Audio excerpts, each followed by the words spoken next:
Apple car resembled Volkswagen ID.Buzz and Canoo lifestyle designs.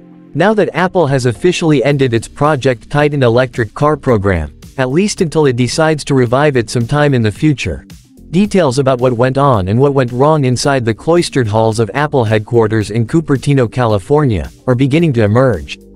Bloomberg News correspondent Mark Gurman has been made privy to some of those details, and they describe a series of dubious decisions and course reversals that seem contrary to the public image of Apple as a modern-day tech juggernaut that has all the answers to all the questions about the future of digital technology. Gurman says the Apple car was a case study in what happens when corporate indecision, technological challenges, and market realities combine. A wasted opportunity that set back the company's future. Beginning in 2014, Apple developed a plan that would diversify revenue and chart a future beyond the iPhone in one full swoop: an electric vehicle. There were two main schools of thought about how to proceed. A. Build an electric vehicle with autonomy features similar to what Tesla was doing. That meant a car that could drive itself on freeways and some roads, but not everywhere. B. Change the world with a full-blown self-driving vehicle capable of taking passengers from point A to point B with zero intervention from a driver. Oh, and while doing all that, make it look like nothing seen before. Apple and the road not taken. Apple picked the second approach, a decision that meant the project was doomed from the start. Back then, everyone thought self-driving cars were just around the corner, metaphorically speaking. Elon Musk was the primary promoter of autonomous cars, but many other automakers were hooked on the idea. Why? Money, gentle reader. At around that time, a Volvo engineer, in an unguarded moment, bragged that self-driving cars would be a license to print money for manufacturers. Why sell a car once when you could profit every day from selling subscription services that would allow cars to drive themselves? People would surely be willing to pay for such convenience. Gurman says Apple was feeling pretty cocky in 2014. It had just upended the cell phone, tablet, and music industries. It was about to launch the Apple Watch, which it thought would crush the Swiss watch market. Apple wanted to do the same thing for cars. With that in mind, Apple decided its car, in addition to offering advanced levels of autonomy, would break new ground when it came to what a car should look like. It could be a showcase for its vaunted Jony Ive-inspired design language and be fully integrated into its ecosystem of products, which meant it would be hugely profitable for Apple. Clean Technica readers will recall the tussle between Elon Musk and Tim Cook back in those days before production hell and cheap cars from China were just clouds on a distant horizon. Elon once crowed that Apple was where former Tesla engineers went to die. Then in the dark days when it seemed like Tesla might not survive, Tim Cook refused to take Elon's phone calls when Musk was frantically trying to find a buyer for Tesla. Business is not always about the triple net bottom line. Often it is just a good old-fashioned game of King of the Mountain, or what a friend of mine refers to slyly as a DCK measuring contest. When the decision was first made to pursue an Apple car, it seemed like the automotive market would be the next battleground for Silicon Valley, especially in the area of autonomous cars. It was also clear that cars were essentially becoming computers on wheels. The world of personal transportation seemed like a category ripe for disruption, one that could be transformed with a smartly packaged combination of hardware, software, and services. The company could design the coolest-looking car on the road, develop its own underlying operating system, and sell services on top of it, services like self-driving features, Apple Music, and TV plus video streaming.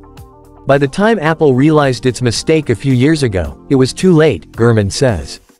All the design work had focused on a car meant to have no steering wheel or pedals. The company also had sunk billions of dollars into developing a Level 5 self-driving system. The die was cast. A source inside Apple told Gurman it was as if Apple had tried to skip all the early iPhone models and jump right to the iPhone X. Instead of just planting a flag in the ground with a good car featuring an Apple user interface, slick Jony Ive-designed interior and exterior, and an iPhone-like buying experience, the company bet everything on the wrong horse: autonomy. Indecision in high places at Apple. Project Titan, the code name Apple chose for its iCar venture, was beset by indecision and disagreement and technological challenges from the start.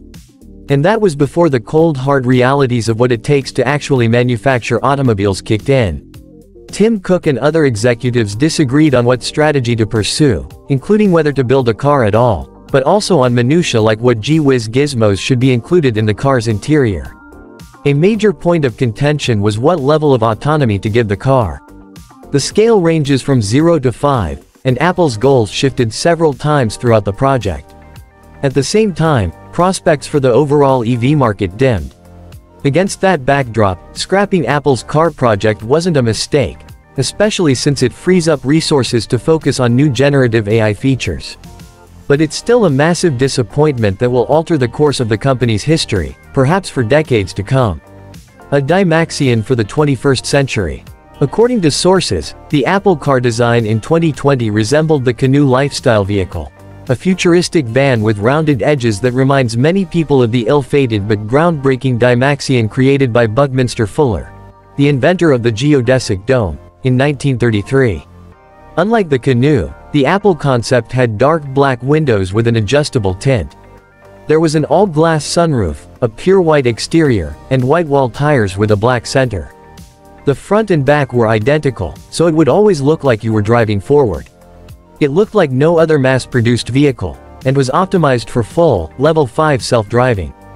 Though the car's interior changed several times, the general idea was a minimalist interface, combined with seats you'd normally see on a private jet or a limousine. Inside, it felt like you were essentially in a contoured bubble, the sources said. This version of the car could comfortably accommodate 4 people, with the seats being able to convert from being normal chairs to recliners complete with footrests. Many of the interior designs included a giant TV in the center to show videos and handle FaceTime. Other variations added iPad-sized displays suspended from the roof to access frequent controls. Apple even went as far as devising a special air conditioning system that would push the flow of air along the sides of the cabin like airplanes do, rather than being projected into the faces of the passengers. An early design created by the legendary Jony Ive looked like a modern reincarnation of the original Volkswagen microbus, which itself bears more than a passing resemblance to the Buckminster Fuller Dymaon. That concept was known internally as the bread loaf. The second concept design looked nearly identical to the 2017 Volkswagen ID.Buzz prototype. That design was shown off inside Apple well before VW ever announced its concept, and that may not be a coincidence. Gurman says some employees left the Apple Car Group for the German automaker in the mid-2010s. A third variation of the Apple Car kept the same overall design, but had a far more dramatic front, like a wedge pointed downward. The fourth version was the model that looked more like the Canoo and brought fresh excitement to the project in 2020. Cook and Chief Operating Officer Jeff Williams were so impressed with the design that they gave a speech at Apple's test track in Arizona and committed to push headlong into development. The car's last major design, which was still a variation on the original bread loaf idea, swapped the van-like sliding doors for rear doors similar to the Falcon wing doors featured on the Tesla Model X. Even more so than with prior iterations, it wasn't designed for a traditional driver. It featured a front and back with such dramatic pinched curves that there was little room for front or rear windows. When Apple ultimately decided to switch from Level 5 autonomy to something more like Level 2, it needed to add back a steering wheel and pedals as well as front and back windows.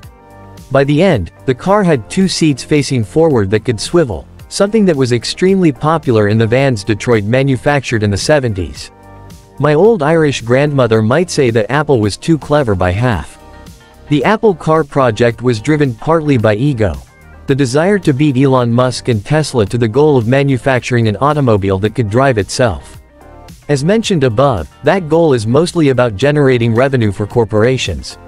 The allure of all those profits have blinded many corporations to the main goal of the EV revolution: getting millions of electric cars on the road so emissions from driving are substantially reduced. If Apple wants to get into the car business, it could buy an existing company like Rivian or Canoo, or form a partnership with an automaker the way Sony has done with Honda. It has enough cash on hand to buy just about any company it wants, including Tesla. Apple made a decision to pursue autonomous cars a decade ago. As Robert Frost wrote in a poem more than a century ago, Apple decided to take the road less traveled by, and that has made all the difference.